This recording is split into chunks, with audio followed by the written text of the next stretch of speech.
Como vão as senhoras e os senhores? Eu espero que esteja tudo bem com todos.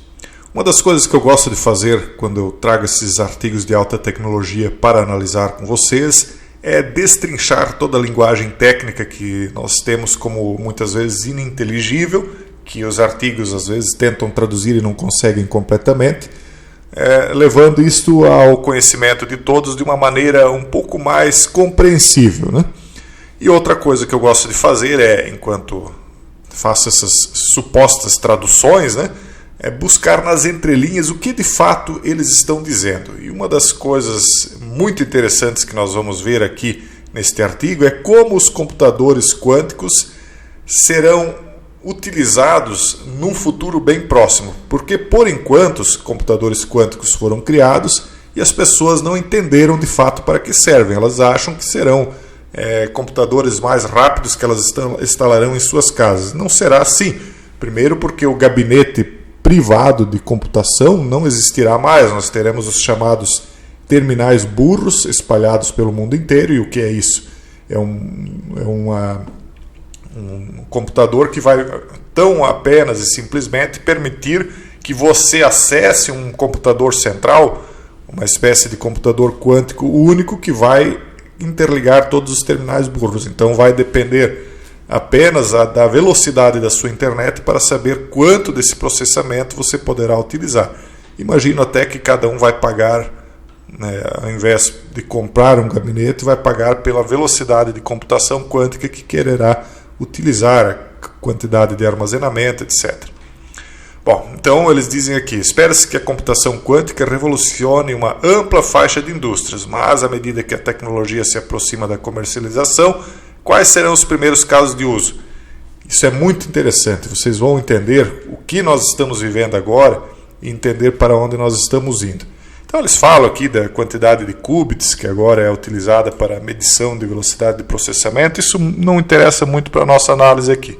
Isso aqui basicamente é a velocidade de processamento que substitui o que hoje a gente chama de gigahertz, que anteriormente a gente chamava de megahertz de velocidade. Na computação quântica vai ser chamada de qubits. Então eles falam aqui da IBM, que lançou um superprocessador com 100 qubits. Aí a China já disse que tem um computador mais rápido e assim por diante.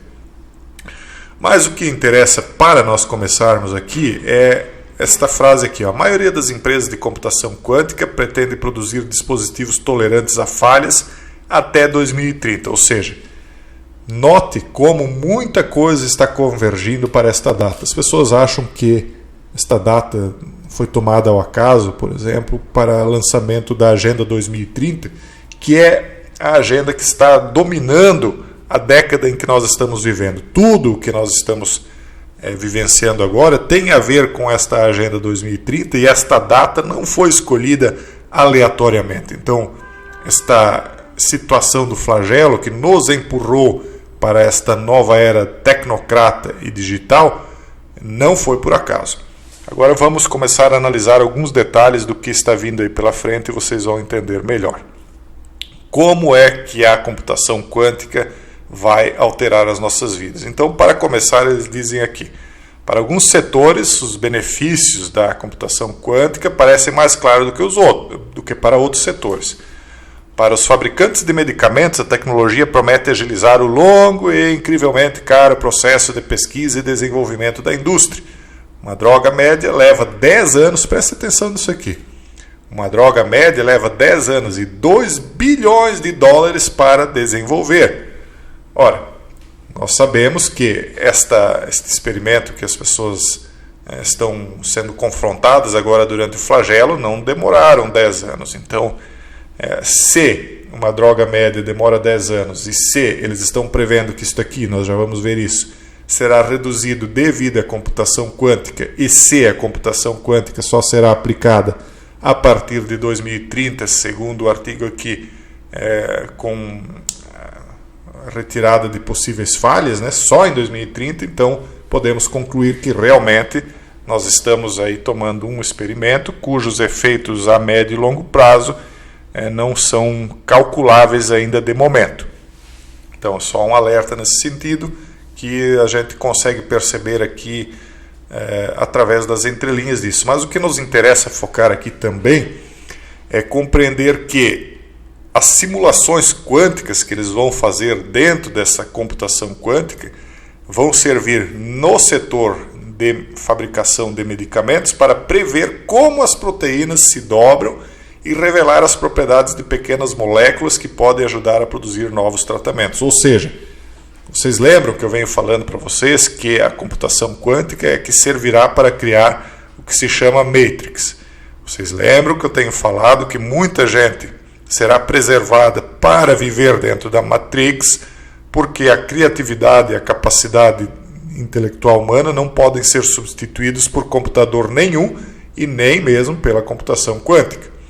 Porém, como a computação quântica poderá criar esse universo simulado, um Earth 2, ou seja, uma Terra número 2, uma Terra virtual, e como as pessoas poderão ser inseridas ali dentro através não só de capacetes e óculos e etc., mas também diretamente conectados através de coisas como o Neuralink e outros que serão muito mais aprimorados até 2030, se supõe que essas pessoas que estarão dentro dessas simulações poderão continuar criando coisas que poderão ser utilizadas por aquelas pessoas que ficarão aqui do lado de fora. Ou seja, nós criaremos um novo exército, ou nós não, esses tecnocratas criarão um exército de escravos conectados na Matrix que não gerarão energia, como diz o filme, ou talvez até farão isso também.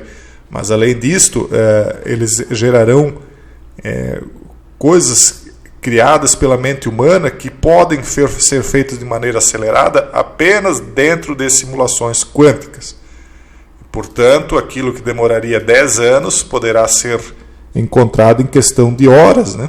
Imagine você conjugar a capacidade e a criatividade intelectual humana com um computador extremamente rápido, que eles dizem aí que está bem próximo da velocidade da luz. Inclusive, um dos criadores do computador quântico, ele disse que ele não sabe de onde que vem essa capacidade de cálculo, que parece para ele até que parte do computador está dentro da nossa dimensão e parte fora, porque certas coisas aparecem no computador que ele próprio não sabe explicar. Então, aí você imagine, por exemplo, um corpo humano, um DNA humano sendo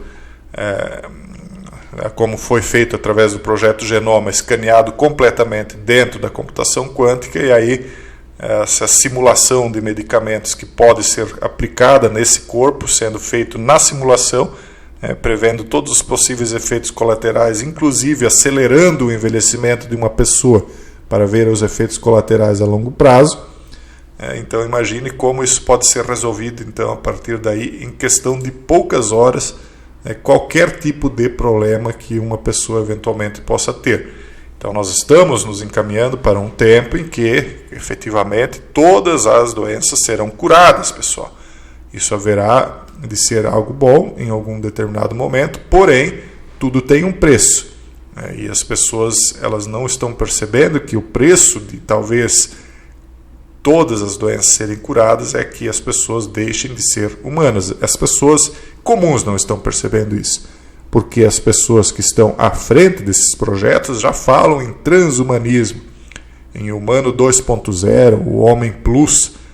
Eles já estão compreendendo, e não só compreendendo, eles estão empurrando a sociedade para esta nova era. E isto tudo começou em 2020. Bom, então aqui eles falam que isso tudo poderia eliminar muitas rodadas de experimentos, e etc., para indústrias farmacêuticas e químicas. Não é apenas o design de novos produtos que podem ser afetados, os computadores quânticos também podem ajudar a melhorar os processos de produção, ajudando os pesquisadores a entender melhor os mecanismos de reação usados para criar, enfim, esses produtos deles aí, né?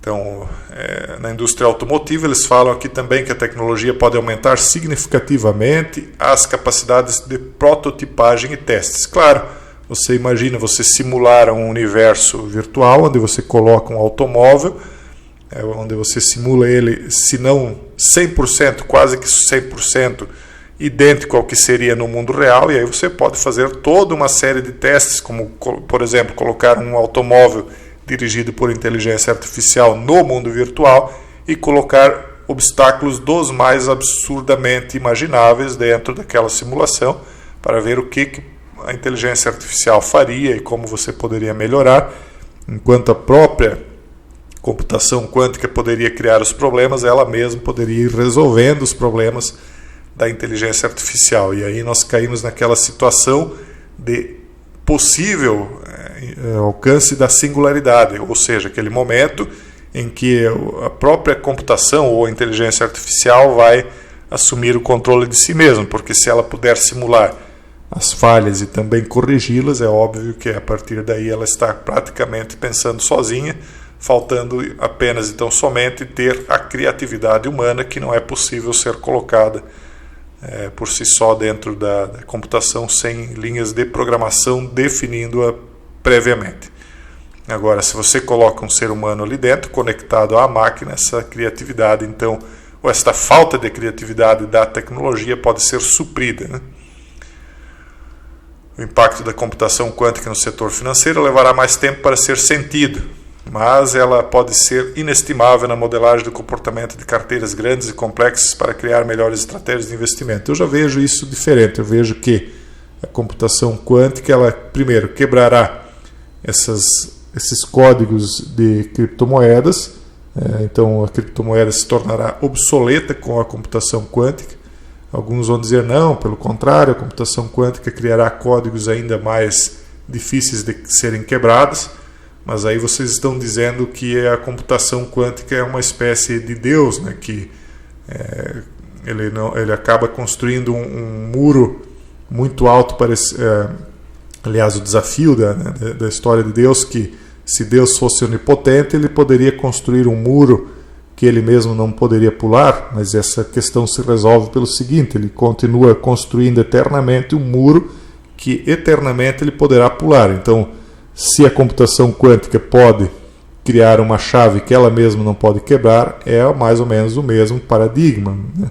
Então, eu acho que não se sustenta. Eu acho que a computação quântica quebrará, sim, esses códigos, né, de uma maneira que o ser humano depois não poderá mais refazer de forma a manter essas criptomoedas. Não sei, talvez eu esteja enganado, mas o tempo é que dirá. 2030 está logo aí.